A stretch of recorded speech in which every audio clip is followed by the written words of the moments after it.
At the conclusion of every NBA season, the NBA selects its 5 best players to help represent the best positions throughout the league. Hi, my name is Ramos Jr. Welcome to my YouTube channel, and this is part 3 of a series in which I select the 5 best wrestlers from every WWE era, creating an all-WWE team. And before we begin, don't forget to like, share, and subscribe to keep up to date with all the pro wrestling content that is produced on this channel, as well as the J Area podcast that is uploaded every Friday morning.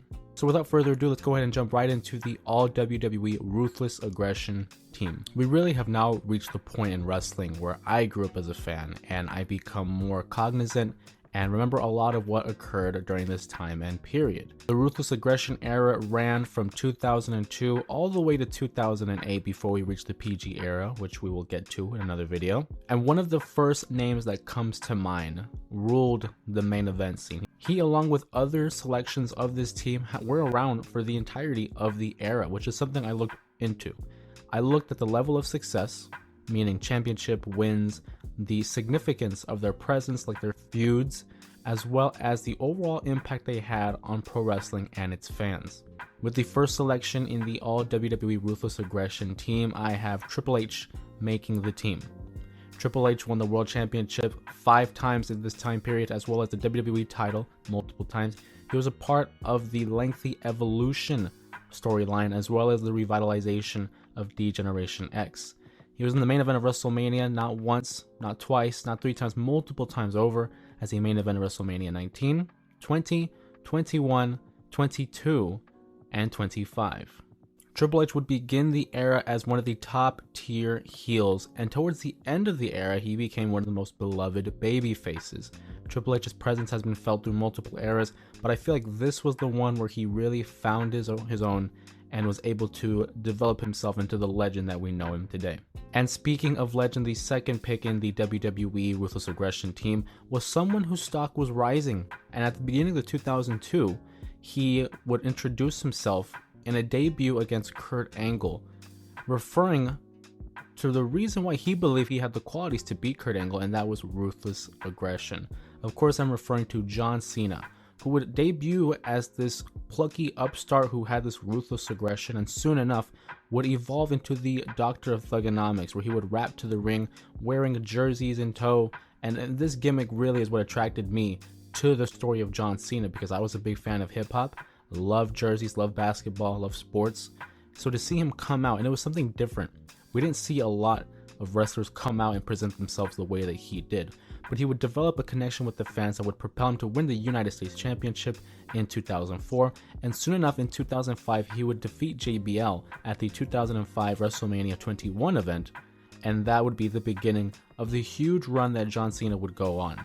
He would have main event feuds with the likes of Triple H, Shawn Michaels, of course JBL, and Edge that helped define the era of Ruthless Aggression. And believe me, this won't be the last time we see John Cena on one of these era teams. Next on this list, we have one of John Cena's most famous adversaries, the rated R superstar, Edge. Edge would make his debut with the WWF in 1998, but wouldn't reach the stardom of a main event star until 2006, when he cashed in the Money in the Bank contract on John Cena. Of course, prior to this, as I mentioned, the Ruthless Aggression era began in 2002, which would see Edge team up with the likes of Rey Mysterio to win the WWE Tag Team Champions.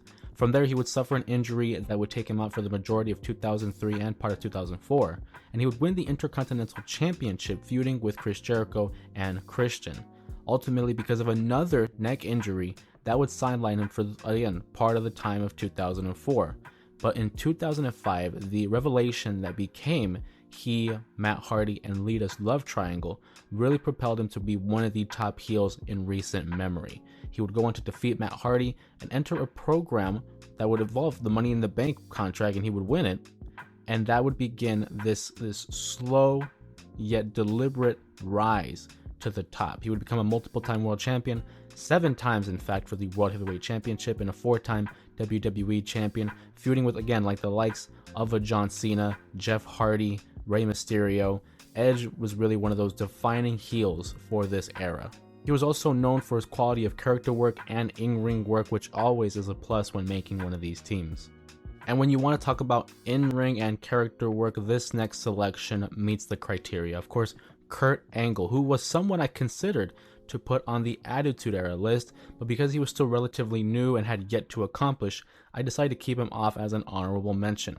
But I could not make this list without including Kurt Angle, as he was all over the place, not only in terms of character work, not only in terms of his in-ring talent, but because of the accomplishments that he had. He won the WWE Championship, again, multiple times over. He was a main event star. He had great matches with the likes of Eddie Guerrero, Rey Mysterio. We also had Chris Benoit in the SmackDown 6, I should say. On top of that, he would have main event feuds with the likes of Shawn Michaels and Brock Lesnar that helped determine what a match of the year qualification would be in this time and period. It was no argument that he was the best wrestler at the time, but because of his character work, that really helped solidify his spot on this team. And finally, the fifth and final member, who really, as I mentioned before, because of character work, helped his case in getting on this team, but as well as the in-ring accomplishments and the quality of work that he put in this era.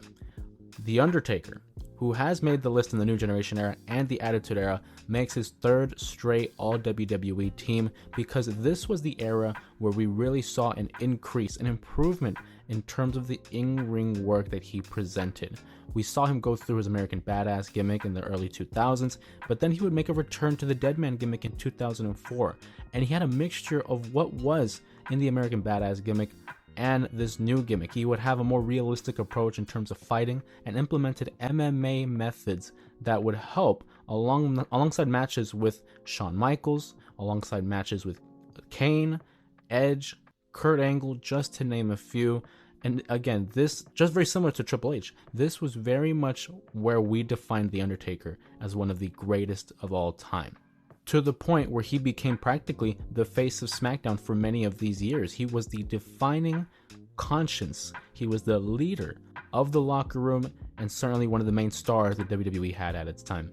As for some honorable mentions, this one probably hurt the most because I grew up in this era, so I knew what these wrestlers were like, I knew what they had accomplished, and how much they meant to the era itself. And on our honorable mentions list, I have the likes of Randy Orton, who was still going through his legend killer phase, as well as Rey Mysterio, who was gaining a world title run in this era, and of course Shawn Michaels, who it was very difficult to leave him off the list, but being that Shawn Michaels produced great matches, but I look at the level of importance and influence they had on this era, and I personally could not take someone off this list and replace them with Shawn Michaels. I love Shawn Michaels. He is my favorite wrestler of all time, but even I could not put him on this list. That's just how loaded the Ruthless Aggression era was at this time.